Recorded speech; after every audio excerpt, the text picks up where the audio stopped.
Muy buenas tardes, hermanos y hermanas. Vamos a dar inicio ahora a la predicación que se acostumbra a realizar aquí en la Basílica de Nuestra Señora del Rosario durante todos los días del mes de octubre. Cada día de este mes, después del Rosario de la tarde y antes de la Santa Eucaristía, tenemos un tiempo dedicado a reflexionar sobre algún tema que es importante para nosotros, relativo a nuestra Madre Celestial o a cualquiera de los otros temas importantes para nosotros como Iglesia.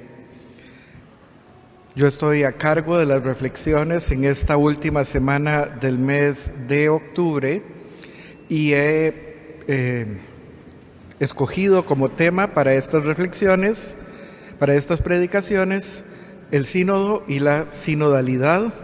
Como ustedes saben, hace pocas semanas iniciamos el camino sinodal, el proceso sinodal para el sínodo, la Asamblea General del Sínodo de los Obispos, que se va a realizar en el mes de octubre del año 2023. Ya desde ahora comienza la preparación. El día de ayer tuve la alegría, el gusto de compartir con ustedes sobre la historia de los sínodos en la época moderna. Les decía que son fruto del Concilio Vaticano II. El Papa Pablo VI, en la última sesión del Concilio Vaticano II, por medio de un motu proprio, un documento emitido por la Santa Sede, emitido por él, declaró que se iba a establecer de manera permanente en la Iglesia esta institución del Sínodo de los Obispos. Y desde entonces se ha estado reuniendo periódicamente de modo ininterrumpido, desde el año 1965 hasta el presente.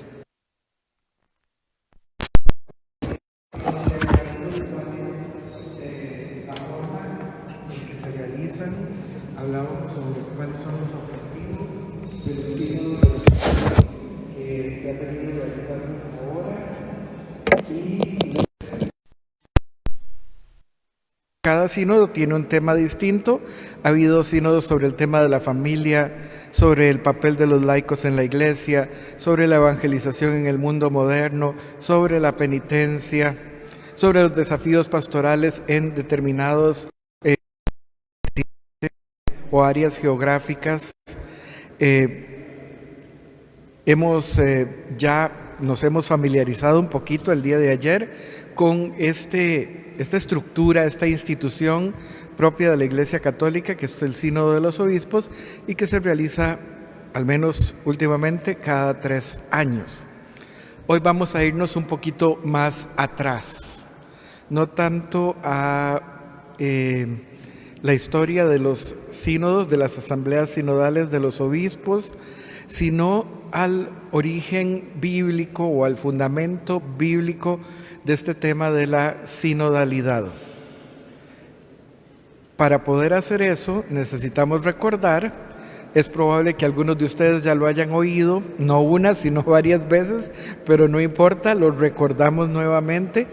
Es importante recordar que la palabra sínodo es una palabra de origen griego y está compuesta por 2 partículas. Primero por la partícula sin, que S-Y-N, que significa literalmente juntos. Se refiere a cosas que hacemos en conjunto. Y odos es la palabra griega para decir camino. Por lo tanto, en su origen, la palabra sínodo significa etimológicamente caminar juntos. De hecho, varios de los obispos que han venido acá durante el mes de octubre y que han acompañado nuestras celebraciones solemnes de los domingos en honor de la Virgen del Rosario, han insistido en este sentido etimológico de la palabra sínodo, caminar juntos. Y yo creo que esto nos sirve a nosotros para darnos cuenta que aunque se usa muy pocas veces en la Sagrada Escritura la palabra sínodo, en realidad este tema de caminar juntos está presente desde el principio de la historia de la salvación. Este tema de hacer camino de una manera comunitaria, de una manera común, compartir el esfuerzo de estar en la ruta, esto es algo que vemos desde el principio. De hecho, desde el llamamiento de Abraham, ustedes probablemente recordarán que Abraham vivía en la región de Ur, en el lugar donde convergen los ríos Tigris y Éufrates, y ahí recibió la llamada de Dios. Vamos a recordar este pasaje que es muy muy importante en el Antiguo Testamento y que nos ayuda a arrancar esta reflexión sobre este caminar juntos que implica el sínodo y la sinodalidad. El Señor Dios dijo a Abraham: vete de tu tierra, de los tuyos, de la casa de tu padre, a la tierra que yo te mostraré. Haré de ti una nación grande y te bendeciré y engrandeceré tu nombre y serás bendición. Bendeciré a los que te bendigan y al que te maldiga maldeciré.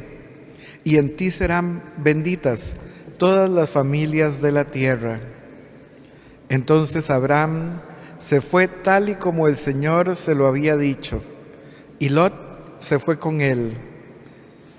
Y Abraham tenía 75 años cuando partió de Harán, y tomó a Abraham a Sarai, su mujer, a Lot, su sobrino, y todas sus posesiones que ellos habían acumulado, y todas las personas que habían adquirido en Harán, y salieron para ir a la tierra de Canaán. Esto se encuentra en los versículos del 1 al 5, en el capítulo 12 del libro del Génesis. Básicamente así comienza la historia de la salvación. Dios pidiéndole a un pequeño grupo de personas que caminen juntos, sínodos, sínodo. Así empieza nuestra historia de la salvación, con la invitación que Dios le hace a este grupo de personas para que se pongan en camino hacia la tierra de Canaán, y con la promesa de que al ponerse en marcha, ellos van a convertirse en bendición para todas las familias de la tierra. Me parece que ya aquí nosotros tenemos claro que Dios tiene una manera bastante clara de proceder. Dios quiere que nosotros nos juntemos y juntos nos pongamos en camino, nos pongamos en marcha, empecemos a peregrinar. De eso se tratan los sínodos. Más adelante lo vamos a ver con mayor claridad. Nosotros conocemos la historia. Abraham salió con los suyos, se puso en camino, luego su hijo Isaac continuó en esta actitud de caminar junto con su grupo, luego Jacob, luego José, y en tiempos de José se establecieron en Egipto, donde experimentaron los descendientes de Abraham, Isaac, Jacob, experimentaron la cruel opresión del faraón. Entonces Dios interviene con mano poderosa y brazo extendido, como dicen los textos del libro del Éxodo.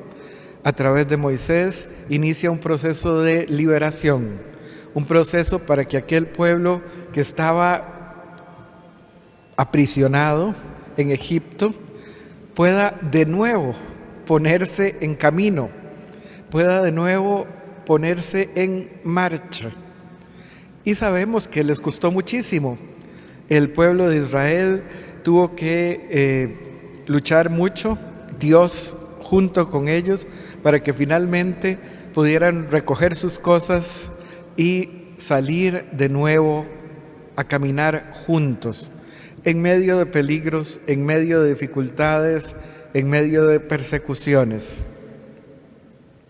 Un momento muy importante en todo este itinerario es el momento en el que el pueblo, que caminan juntos, llega hasta el monte de Dios y Dios les da su ley, hace una alianza con ellos y empieza un nuevo tipo de caminar. Ahorita lo vamos a ver. Vamos a leer la versión de la alianza del Sinaí, tal y como aparece en el libro del Deuteronomio, en el capítulo 5, y a partir del versículo 1.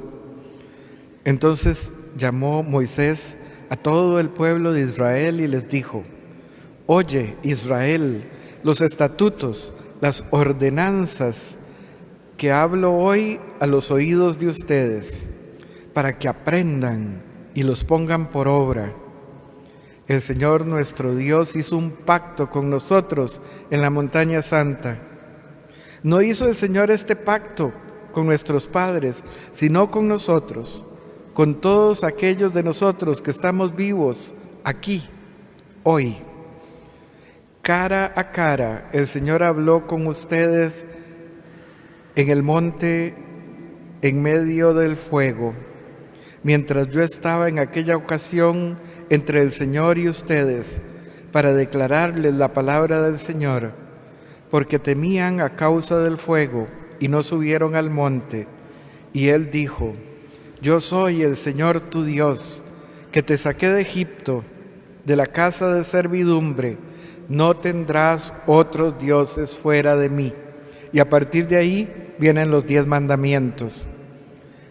Y esto es importante porque hasta entonces ese caminar juntos era una actividad física, ¿verdad? Aquel grupo de gente que había escuchado la llamada de Dios para ponerse en camino, lo hacían literalmente caminando de un lugar a otro con sus rebaños de ovejas, de cabras. Ahora Dios le propone al pueblo una nueva manera de caminar juntos. No se trata solo de andar de un lugar para otro. Se trata también de un itinerario espiritual. Y les da un mapa, una guía, para que puedan seguir una ruta concreta. Y esa ruta la van marcando los mandamientos. Se trata de aprender a vivir según la voluntad de Dios. Se trata de aprender a caminar por las sendas que Dios les marca, no solo a nivel físico, sino a nivel moral, a nivel espiritual, a nivel de cómo nos vamos a conducir los unos con los otros. Hay un pasaje que me parece muy apropiado, también tomado del libro del Deuteronomio, donde dice lo siguiente: El Señor mandará que la bendición sea contigo en tus graneros y en todo aquello que pongas tu mano. Te bendecirá en la tierra que el Señor Dios te da. Te establecerá el Señor como un pueblo santo para sí, como te juró, si guardas los mandamientos del Señor tu Dios, si marchas por sus caminos. Entonces verán todos los pueblos de la tierra que sobre ti es invocado el nombre del Señor y te temerán. Caminar por los caminos del Señor no es solamente ir en busca de la tierra prometida. Caminar por los caminos del Señor es vivir según su voluntad, expresada en los mandamientos que el Señor les dio en la montaña santa. No es solo un itinerario, un recorrido físico, material, es también un itinerario espiritual que nos va llevando a la perfección que nos propone Dios a través de sus leyes, normas y preceptos.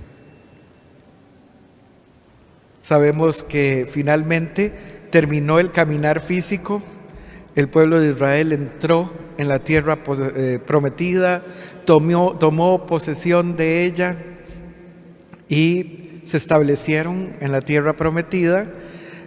Comenzó la época de la monarquía, una época de esplendor, sobre todo al principio, y una época también de grandes pruebas y dificultades al final. El primer rey fue Saúl, el segundo David, el tercero Salomón, y ahí terminó la monarquía, por lo menos el reino unido, y se produjo la división en dos, el reino del norte, el reino del sur, y empezó la decadencia, que va a concluir con la destrucción del reino del norte y la destrucción del reino del sur. Y aquí me parece importante señalar una cosa. Al principio decíamos, sínodo, caminar juntos. Dios quiere que caminemos juntos en un itinerario espiritual hacia la perfección, hacia la santidad. Pero la tendencia del ser humano es a dividirnos, es a disgregarnos, es a irnos cada uno por nuestro lado. ¿Recuerdan ese pasaje que les acabo de leer donde dice que Abraham se fue con su sobrino Lot? Acuérdense lo que pasó. Llegado un momento, se presentó problema entre ellos y decidieron, tú coge para allá y yo cojo para acá. Cuando finalmente llegaron a la tierra prometida y estaban establecidos, igual durante un pequeño periodo de tiempo estuvieron caminando juntos según el deseo de Dios, pero luego se produjo la división. Y esa división, ese ya no caminar juntos, sino caminar cada quien por su lado, terminó con la terrible experiencia del exilio. Dios quiere que caminemos juntos y nosotros muchas veces por nuestro propio egoísmo, por nuestra propia maldad, por el pecado que desgraciadamente existe en el mundo y mancha nuestra naturaleza, nosotros tendemos a buscar mi propio proyecto sin tomar en cuenta a esos hermanos y hermanas con los que Dios quiere que yo caminar juntos. Se destruye el reino del norte, unos siglos después el reino del sur, la ciudad de Jerusalén, el templo. Los pocos que quedan vivos son enviados a Babilonia, exiliados. De nuevo, la diáspora, la dispersión, cada quien por su lado, y empieza la voz de los profetas que anuncian una y otra vez, Dios los va a reunir de entre todas las naciones. Dios los va a recoger de ahí donde estaban dispersados. Dios los va a llamar de todos los rincones del mundo donde ustedes se han ido, porque Dios quiere que ustedes caminen juntos. Y efectivamente termina el exilio, vuelve un pequeño grupo, un resto, una semilla de esperanza, vuelve a la tierra prometida y empiezan a intentar de nuevo caminar juntos según la voluntad de Dios. La vuelta del exilio está muy bien descrita en muchos pasajes del Antiguo Testamento. Podría poner muchos ejemplos, pero hay un texto de Nehemías que voy a compartir con ustedes en el capítulo 8, versículos del 1 al 3. Vean cómo comienza. Todo el pueblo se reunió como una sola persona en la plaza y estaban delante de la puerta de las aguas y pidieron al escriba Esdras que trajera el libro de la ley, que Moisés había recibido del Señor para dárselo a Israel. Entonces el sacerdote Esdras trajo la ley delante de la asamblea de hombres, de mujeres, de todos los que podían entender lo que oían. Era el primer día del mes séptimo, y Esdras leyó el libro frente a la plaza, que estaba frente a la puerta de las aguas, desde el amanecer hasta el mediodía, en presencia de hombres, de mujeres, de todos los que podían entender. Y los oídos de todo el pueblo estaban atentos al libro de la ley. De nuevo, Dios intenta reunir a los que el pecado, el egoísmo han dispersado y los reúne bajo este elemento unificador que es su voluntad expresada a través de la ley que recibieron en el monte Sinaí. Podríamos citar muchos otros ejemplos del Antiguo Testamento, pero no podemos hacerlo. La idea principal es esta. La palabra sínodo significa caminar juntos. Nosotros podemos leer todo el Antiguo Testamento en clave sinodal, porque al fin y al cabo el Antiguo Testamento es la historia de un pueblo que camina juntos. Y caminan en los dos sentidos, tanto en el sentido de ir a algún lugar como en el sentido de tratar de seguir la voluntad de Dios, tratar de cumplir lo que Dios les manda. No lo lograron plenamente y por eso Dios mismo viene a nosotros, se encarna. El verbo, la palabra de Dios, que es la que congrega al pueblo, se hace carne en el vientre purísimo de María Santísima y de nuevo Dios intenta atraernos para que seamos uno y caminemos juntos. Jesús no habla mucho sobre reunir. Hay algunos pasajes muy lindos que ahora voy a mencionar, frasecitas breves en las que Él habla sobre su ministerio mesiánico como reunir a la gente, pero todo lo que hace Jesús va en esa misma línea. Piensen ustedes que lo primero que hace Jesús después del bautismo en el Jordán, después de las tentaciones en el desierto, su primer gesto profético es llamar a 4 personas: Pedro, Andrés, Santiago y Juan. Funda un pequeño grupo, un resto, una mínima comunidad que poquito a poco se va haciendo más grande. Y cuando ya está bien grande, la comunidad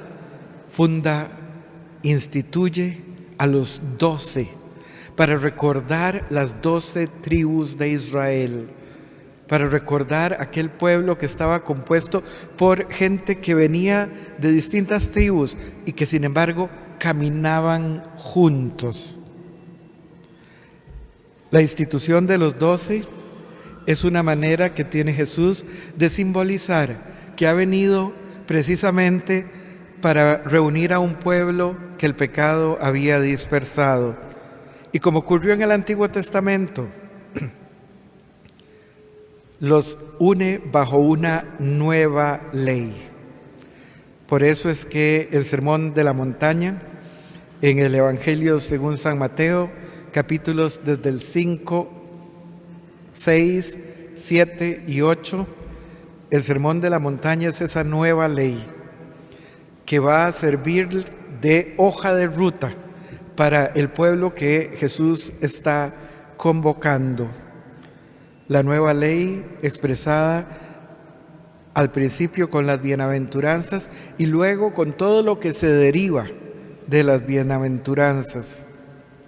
Por eso es que Jesús, sobre todo en el Evangelio de San Juan, en el capítulo 10, se presenta a sí mismo como el pastor que reúne a su rebaño.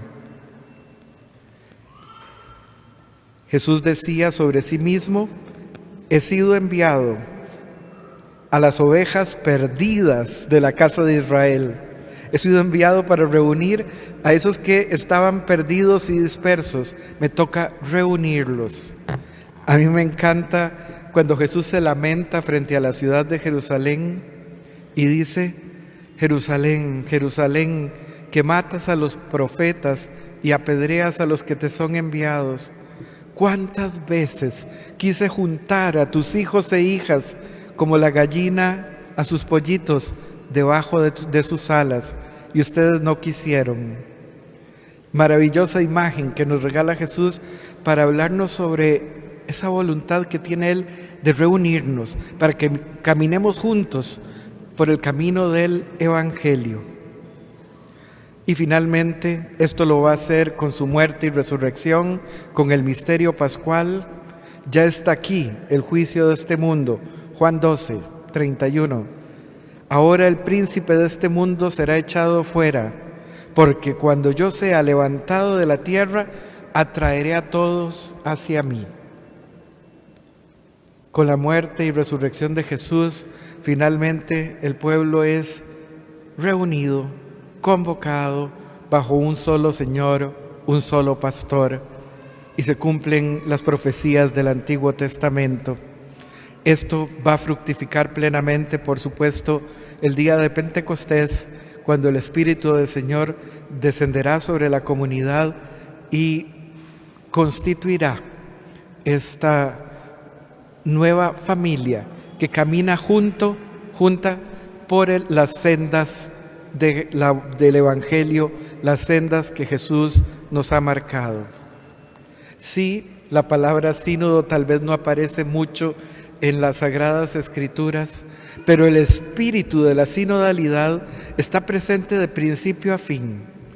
Y se trata de eso, de que aprendamos como comunidad de creyentes a caminar juntos, a seguir al buen pastor, a escuchar su voluntad, a dejarnos guiar por las palabras de vida que Jesús tiene para nosotros, dejarnos guiar por su Espíritu que habita en esta comunidad imperfecta de creyentes que somos nosotros. El Papa dijo una frase muy fuerte en alguna de sus alocuciones en torno al inicio del proceso sinodal. Dijo: la sinodalidad es una característica indispensable de la Iglesia. Y yo creo que si nosotros vemos la historia de la salvación y la misión de Jesús, nos damos cuenta que efectivamente nuestra Iglesia está llamada a ser sinodal. Por eso el sínodo no es una actividad más, es una manera que tenemos nosotros de vivir esta vocación a caminar juntos, que nos corresponde a todos y a todas los que compartimos el mismo bautismo, el mismo Señor, la misma esperanza. Mañana continuamos con esta reflexión y trataremos de profundizar un poco más en los temas relativos al sínodo y la sinodalidad.